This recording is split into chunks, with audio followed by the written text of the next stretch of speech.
Смотрите, уже закатное солнце, и видно колесо обозрения. Туда тоже обязательно сходим. Ну, попозже, когда туристы разъедутся. Сейчас нужно опять удаляться в Кушари.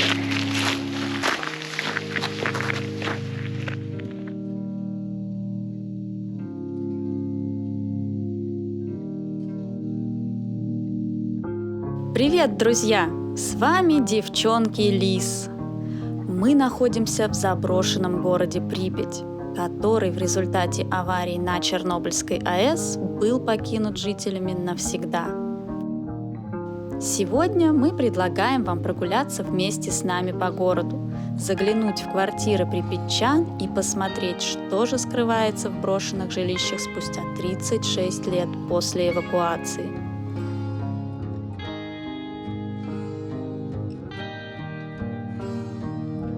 Нашей целью на сегодня являются совсем необычные квартиры. Речь идет о двухуровневых квартирах в пятиэтажных домах Припяти. Пятиэтажки данного типа встречаются на улице Курчатова и в самом начале второго микрорайона на проспекте Ленина.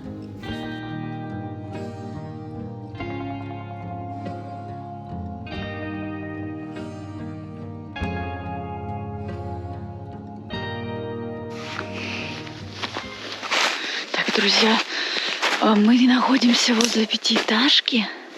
Она такая не совсем обычная. Здесь на последнем этаже есть двухэтажные квартиры. Сейчас мы вам постараемся их показать. И посмотрите, как здесь все заросло. Так что летом здесь просто невозможно пройти. Вот, смотрите.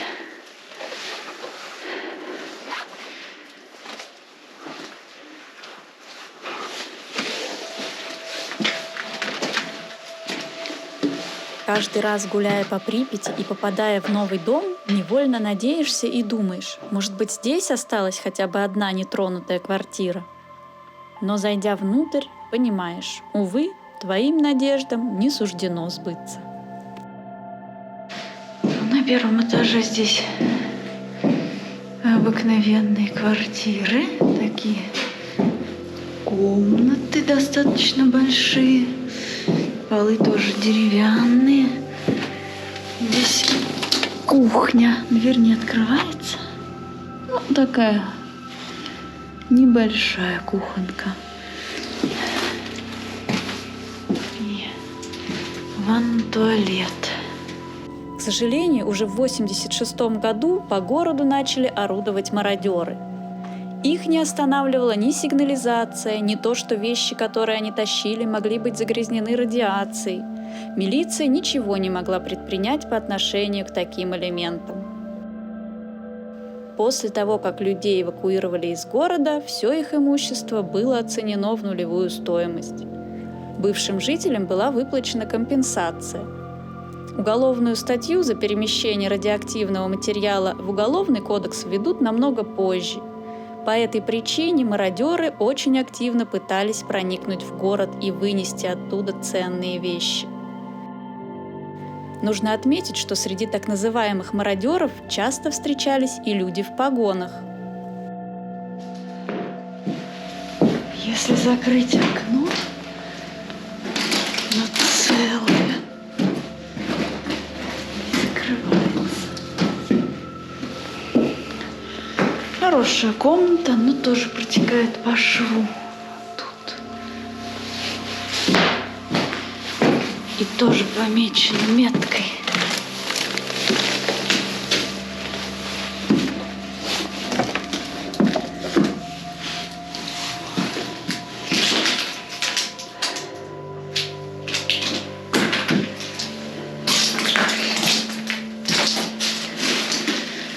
Такой красивый вид отсюда открывается.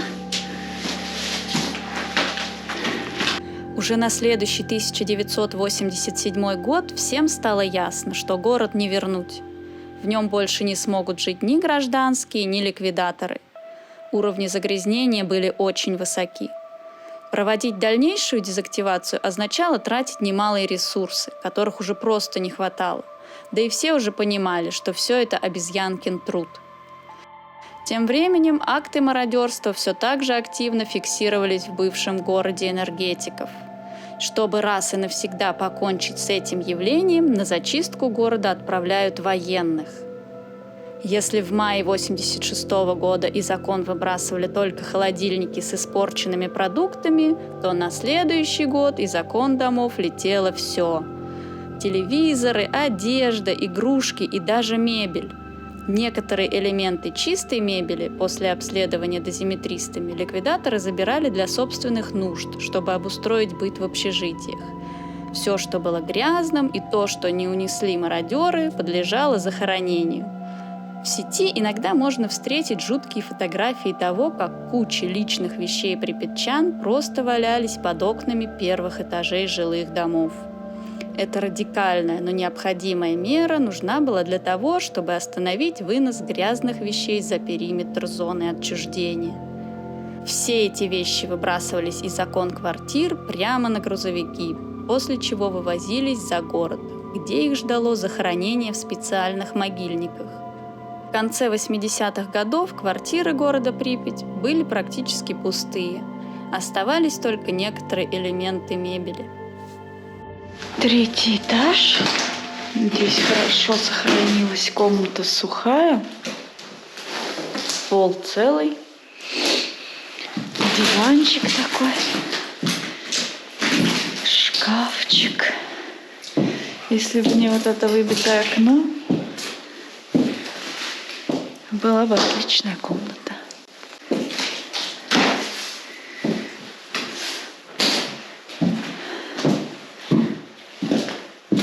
Здесь все то же самое, это однокомнатная. Здесь сохранилась ванна. Сейчас вот здесь сохранилась ванна и туалет, обои какие-то. Ванна маленькая, сидячая. Такая маломерная все. Но здесь мы уже все видели с вами. Так, это все 3-й этаж. Здесь кухонка сохранилась. Марина.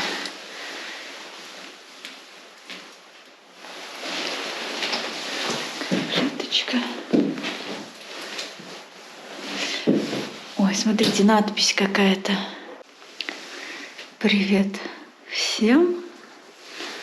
Приехали в 2003 году, 9.05. Сейчас живем в городе Белая Церковь. Мудрого. Наверное, название улицы плохо можно прочитать. 62, квартира 29. Центр города. Жанна и Петровна. Фамилия какая-то. Наверное, бывшие жители приезжали в эту квартиру. Здесь также почему-то крест. Идем дальше. 4-й этаж, а здесь уже подтеки. Уже лед. Вход совсем разваленный. Здесь даже и посмотреть не на что, все развалилось. Даже заходить не будем. Шкафчик остался.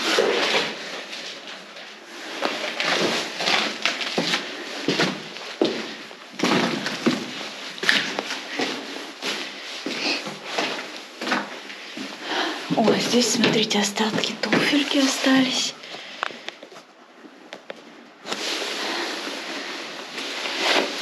Такие босоножки летние, модные. Также туалет, сидячая ванна. Даже вон бельевая веревка сохранилась. Кухня. Так, а здесь, наверное, какая-то сталкерская хата была. Окно, правда, выбито.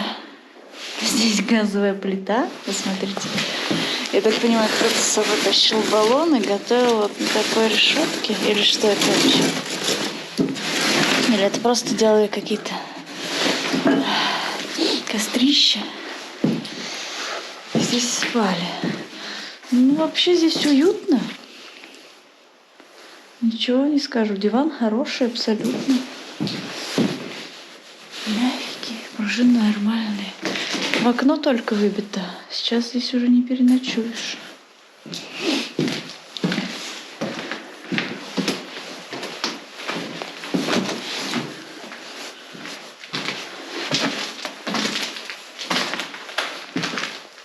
Какая красота. Вы посмотрите, какой гарнитур, какой диван и даже застекленный балкон. Кто-то побил все окна, но вообще потрясающая красота.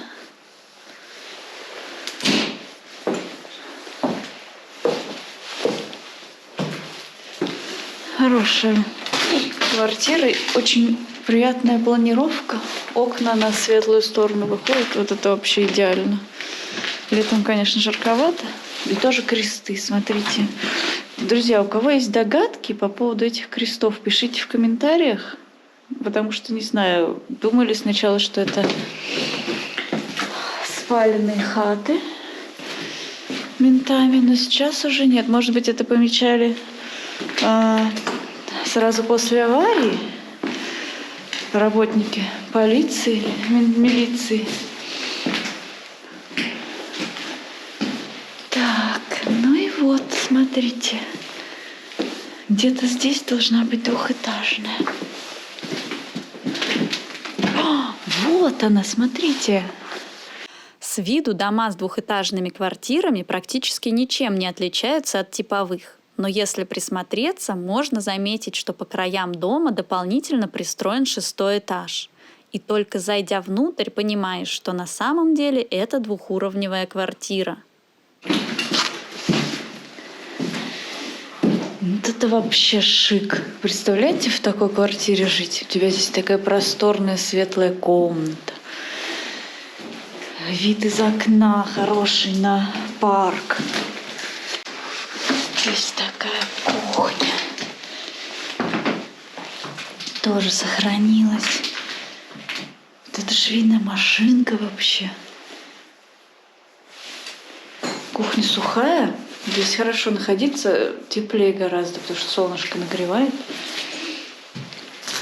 Класс. Какие-то таблеточки остались. Посмотрите, это лекарство еще с 86-го года. Это что такое? 5 ног, какие-то таблетки. Югославия делает. А это что? Не могу прочитать название. В общем, какие-то лекарства. Валидол. 86-го года до 86-го года. Представляете, вот эти таблетки здесь пролежали 35 лет, даже больше уже. Просто поразительно. То у кого-то здесь аптечка была. И посмотрите, какие интересные колбочки. Кальцакс какой-то. В общем, просто потрясающая находка. Итак, смотрите, эта квартира у нас получается на первом этаже кухонка и вот такой зал. Под лестницей там что? Под лестницей все продумано. Кладовая. Все с умом. Слышите? Машина какая-то приехала.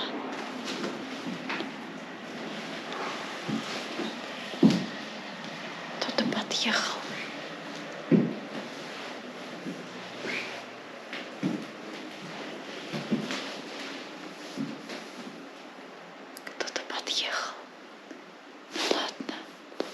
вроде не заметили.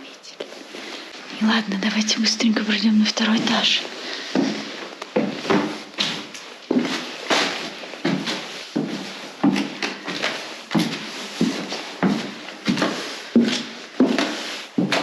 Посмотрите, на втором этаже огромная кладовая.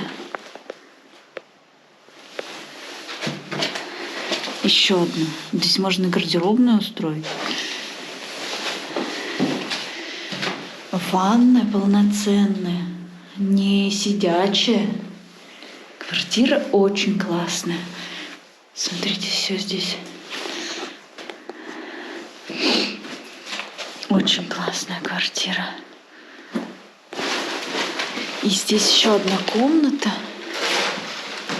Она отделена вот такой стенкой, потому что там за стенкой лестница. Сначала может показаться, что такие шикарные квартиры выдавались каким-нибудь высокопоставленным чинам или руководству. Но на деле эти квартиры такие же тесные, как и типовые одноэтажные, с маленькой кухней и 3 небольшими комнатами. А хозяевами были обыкновенные многодетные семьи. Советская литература.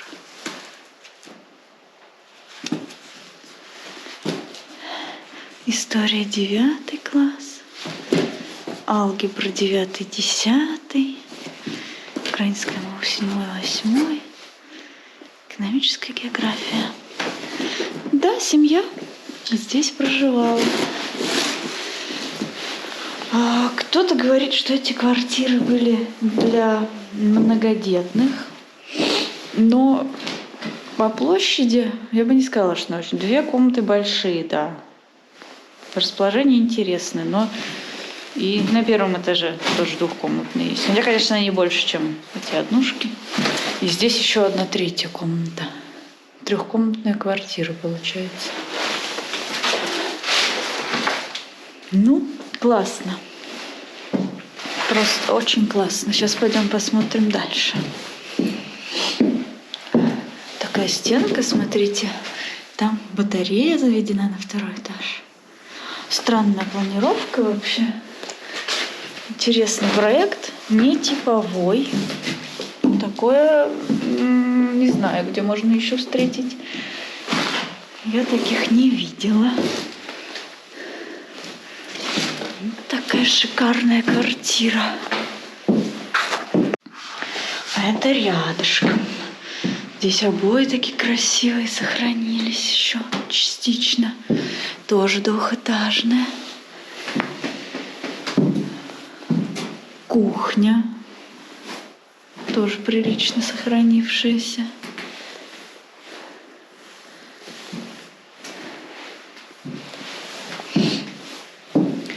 Здесь на 1-м этаже туалет, но без душа. Сейчас я выключу. С таким шкафчиком.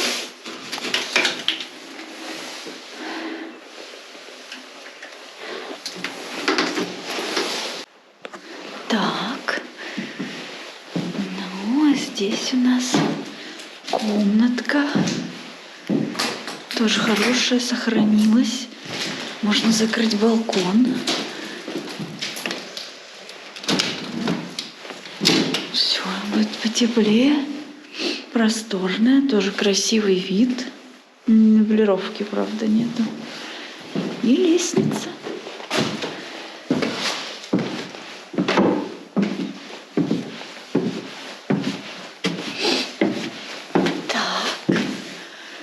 Здесь у нас такая комната классная. С каким-то еще подиумом, посмотрите. Очень жаль, что вот стекла все разбиваются. Тоже балкончик прикроем. Класс, прикиньте, 2 балкона. Это 2-этажная квартира, вообще потрясающая. Я бы хотела в такой жить. И здесь такая ниша. Все место очень грамотно используется. Здесь тоже позакрываем, чтобы было чуть-чуть потеплее. Здесь так не закроется.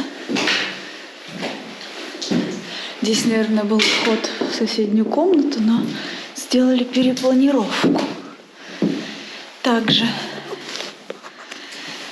большая кладовая, большая ванна полноценная. Да, здесь точно была дверная коробка, но они решили сделать по-своему. И такая малюсенькая комнатка. Шкаф. И здесь, наверное, кровать можно было установить.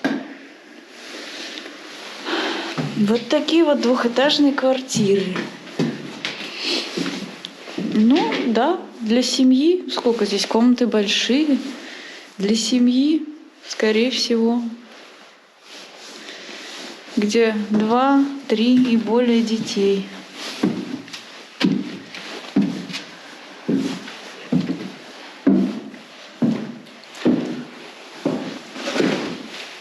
Ну что, друзья, понравились вам эти двухэтажные квартиры? Ставьте нам лайки. Будем показывать еще.